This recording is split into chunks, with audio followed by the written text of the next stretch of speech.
6 p.m. Pakistan Standard Time. Assalamu alaikum. This is Radio Pakistan. The news read by Daman Zaman. The headlines. The Prime Minister will undertake a 3-day visit to Egypt from tomorrow to participate in the D8 summit. The Deputy Prime Minister has reaffirmed Pakistan's commitment to Sika's vision of achieving sustainable security in Asia. The Interior Minister at a meeting with his Saudi counterpart in Riyadh today discussed measures to enhance security cooperation. Turkish Cooperation and Coordination Agency has handed over the newly constructed museum to Radio Pakistan in Islamabad. The All Parties Hurriyat Conference says the Indian Army is replicating Israeli model by establishing Hindu settlements in the Indian illegally occupied Jammu and Kashmir.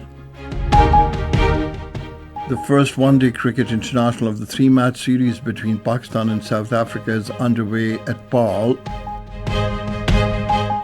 And now the news in detail. The Prime Minister Mohammad Shahbaz Sharif will undertake an official visit to Egypt from tomorrow to participate in the 11th summit of the developing 8 countries being held in Cairo. The theme of D8 summit is investing in the youth and supporting small and medium enterprises, shaping tomorrow's economy. The Prime Minister will express Pakistan's strong commitment to the ideals of D8, underscore the importance of fostering partnerships for mutual benefit and prosperity, and promoting cooperation in agriculture, food security and tourism. Shahbaz Sharif will also attend the special session of the D8 on the humanitarian crisis and reconstruction challenges in Gaza and Lebanon to deliberate upon the situation resulting from the Israeli aggression in the Middle East. The Deputy Prime Minister and the Foreign Minister Mohammad Ishaq Dar is in Cairo, Egypt to attend the 11th summit of the developing 8 countries to be held on Thursday. On the sidelines of the summit, he is expected to hold bilateral meetings with his counterparts present in Cairo. The Deputy Prime Minister will attend the 21st session of the D8 Council of Ministers tomorrow.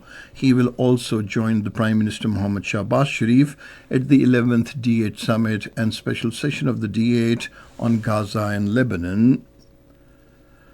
The Deputy Prime Minister and the Foreign Minister, Senator Mohammad Ishaq Dar, has reaffirmed Pakistan's commitment to Sika's vision of achieving common, comprehensive, cooperative and sustainable security in Asia.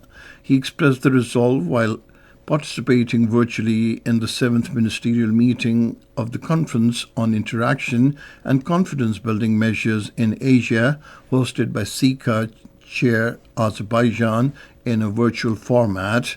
The meeting focused on enhancing regional cooperation, promoting peace and advancing sustainable development in Asia.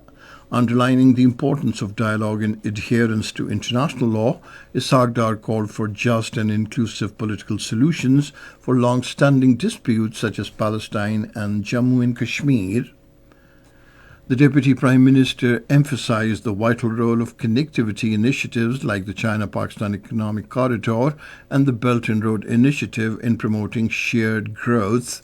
He said these projects can serve as catalysts for regional economic cooperation and prosperity. The Minister for Interior, Mohsin Naqvi, met his Saudi counterpart, Prince Abdulaziz bin Saud bin Naif, in Riyadh today. They discussed security cooperation measures to combat drug trafficking and other matters of mutual interest.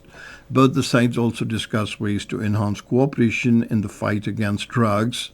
Speaking on the occasion, Mohsin Naqvi said every Pakistani has a relationship of religious devotion and respect with Saudi Arabia. He said Saudi Arabia has always supported Pakistan in every difficult time. Mohsin Naqvi conveyed good wishes for the visionary leadership and the people of Saudi Arabia and expressed sincere gratitude for Saudi Arabia's support to Pakistan. The Turkish Cooperation and Coordination Agency has formally handed over the newly constructed museum to Radio Pakistan's administration. The head of TIKA, Turkiye Dursun Ali Yasakan, along with the country head Tika in Pakistan, Mohsin Baichi, handed over the formal control of Pak-Turk Friendship Museum to the Director General Radio Pakistan, Saeed Ahmad Sheikh, in Islamabad today. Pakistan-Turkey Friendship Museum, constructed with the resources of Tika, a subsidiary organization of the Ministry of Culture, Turkey, will be formally inaugurated by the Minister for Information and Broadcasting, Ataullah Tarar, soon. The museum, which gives a unique look of Seljuk architecture, will be opened for the public after its formal inauguration. A committee comprising eminent experts on the relevant subject has been constituted to select the artifacts to be showcased in the museum. According to the Director General Radio Pakistan, the task of selecting suitable items for the museum will be completed within 10 days. The Minister for Information and Broadcasting, Ataullah Tarar, has said the government's efforts have successfully put the economy on the right track. Speaking in the National Assembly, he said the government is fully focusing on the economy and the opposition should also contribute to further strengthen the economy. The minister said interest rate has come down to 13% and foreign exchange reserves surged to $12 billion. Talking about the political situation in the country, he said Pakistan Muslim League Nawaz does not believe in political victimization.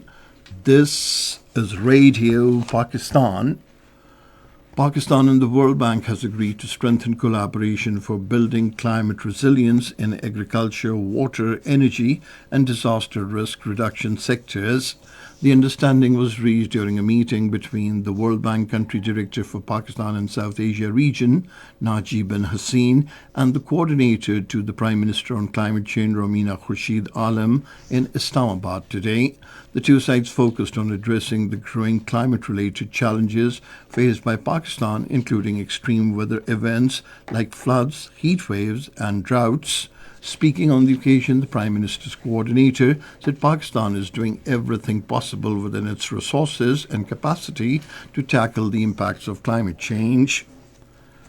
Pakistan and Japan have signed a $9.91 million grant and aid project for the improvement of maternal and child health equipment in the flood-affected and surrounding areas in Khyber Pakhtunkhwa. The grant agreement was signed at a ceremony in Islamabad today. On the occasion, the Secretary Ministry of Economic Affairs, Dr. Kazim Niaz, said successful implementation of the project will be ensured for more meaningful cooperation between the two countries. The All Parties Hurriyat Conference has said the BJP-led Indian government, in collaboration with RSS, is secretly implementing its Hindutva agenda to colonize the Indian illegally occupied Jammu and Kashmir.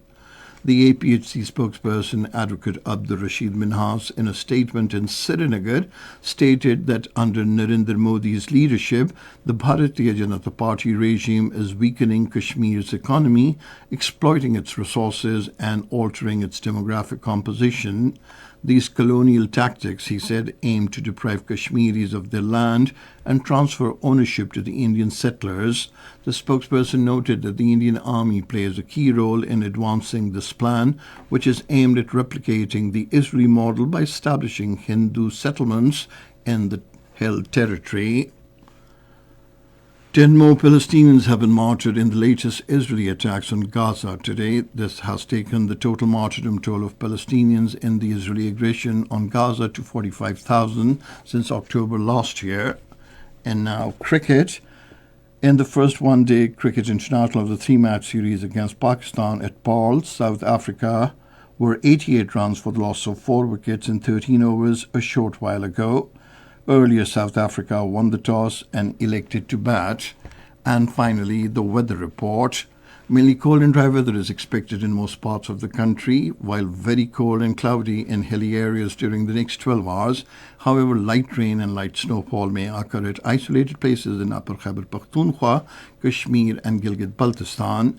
Shallow to moderate fog in patches is likely at a few places in northeast and south Punjab and upper Sindh during morning hours. And that is the end of this news bulletin. For more news and analyses, log on to our website, radio.gov.pk, and you can also watch the live video streaming of our bulletins on the link facebook.com/Radio Pakistan News Official.